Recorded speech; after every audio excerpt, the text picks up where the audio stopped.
إن للمتقين عند ربهم جنات النعيم.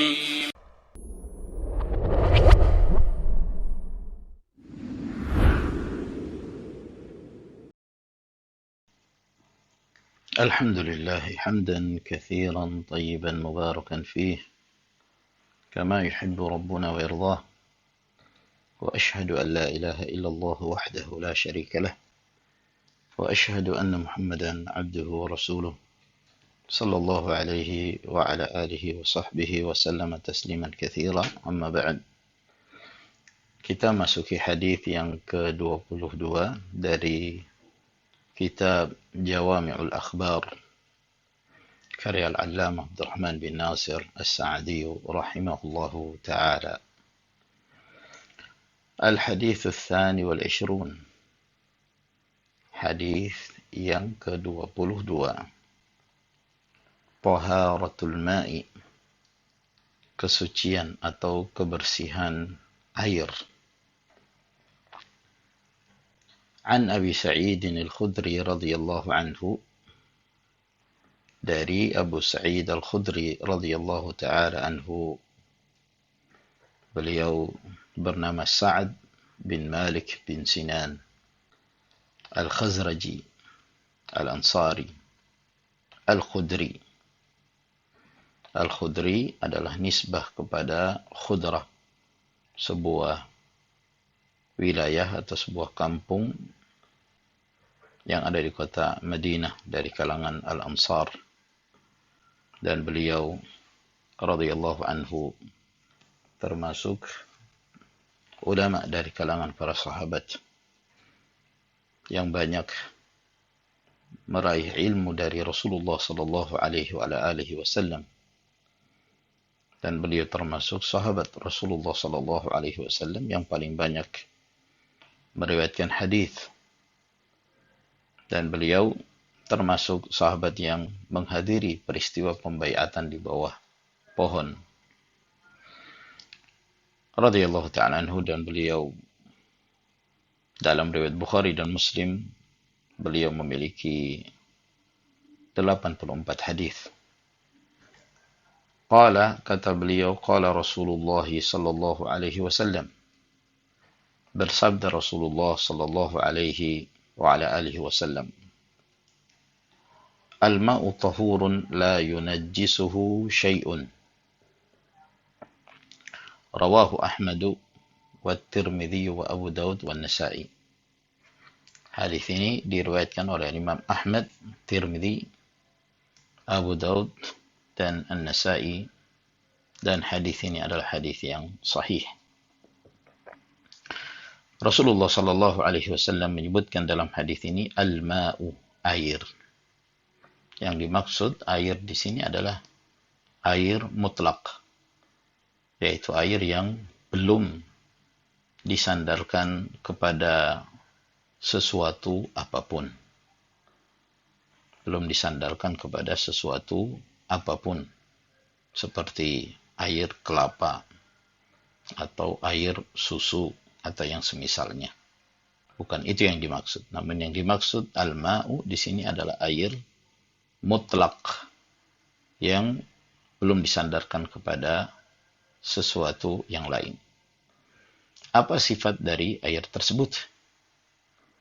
Diterangkan oleh Nabi sallallahu alaihi wasallam, al-ma'u tahurun, bahwa air itu adalah tahur dengan ta yang di fathah, tahur, bukan di dhammah, tahurun.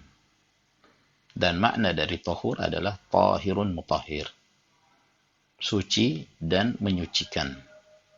Air itu sendiri suci dan ia dapat digunakan untuk menyucikan sesuatu.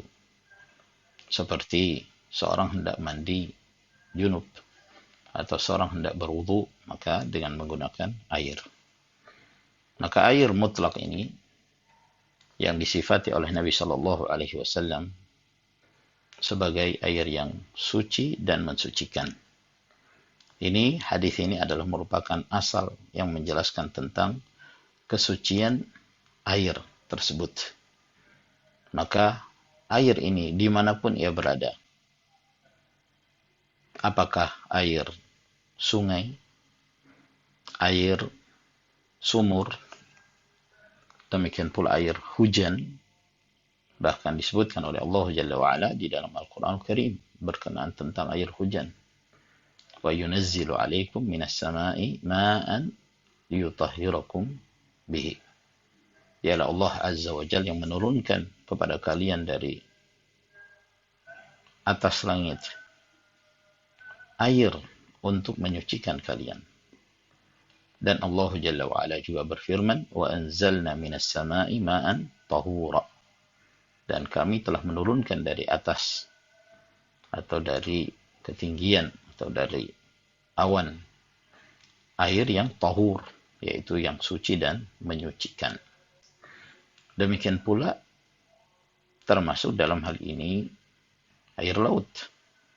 Bahkan air laut ditegaskan oleh Nabi Shallallahu Alaihi Wasallam tatkala beliau ditanya dalam hadis Abu Hurairah. Beliau mengatakan, huwa at-tahuru ma'uhu al-hillu maitatuhu. Bahwa air laut itu suci dan menyucikan airnya, dan bahkan bangkainya pun halal, yang menunjukkan kesuciannya. Maka Rasul Shallallahu Alaihi Wasallam mengatakan, al-ma'u tahurun. Air itu suci dan menyucikan. La yunajjisuhu syai'un.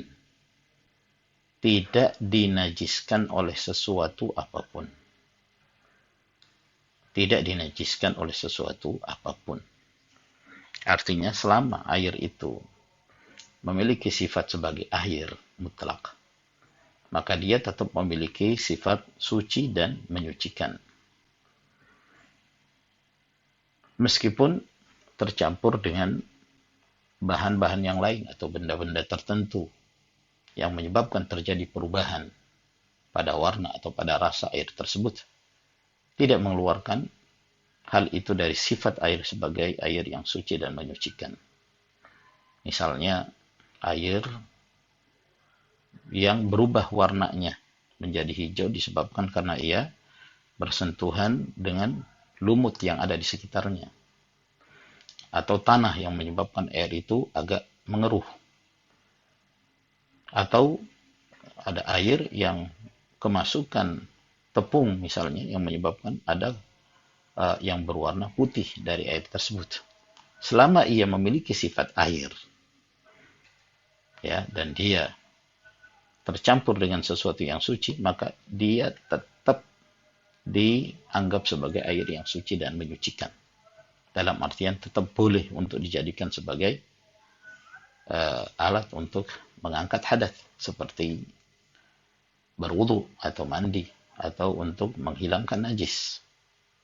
Terkecuali apabila ia bercampur dengan sesuatu najis yang menyebabkan berubahnya salah satu dari tiga sifat, yaitu warnanya, atau rasanya, atau baunya, maka air itu tidak lagi dikatakan sebagai tahur, namun air itu adalah air yang najis.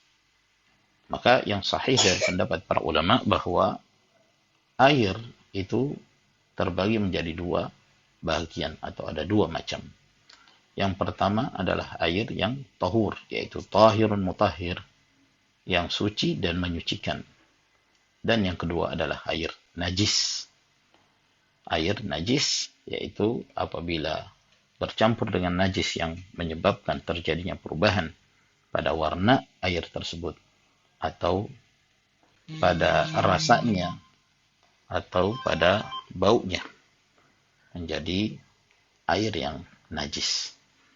Jadi tidak ada yang disebut air yang suci namun tidak menyucikan. Adapun sifat tersebut bukan termasuk sifat air. Ya, seperti misalnya susu. Ya, susu itu suci tapi tidak boleh digunakan untuk bersuci. Ya, walaupun orang menyebutnya air susu misalnya. Namun itu tidak lagi disebut sebagai air mutlak. Adapun air mutlak, maka sifatnya adalah suci dan menyucikan, terkecuali apabila ia bercampur dengan najis yang menyebabkan terjadinya perubahan pada warna, rasanya, atau baunya. Wassallallahu ala nabiyyina Muhammad wa ala alihi wa sahbihi wa sallam tasliman katsira. Walhamdulillahi Rabbil Alamin.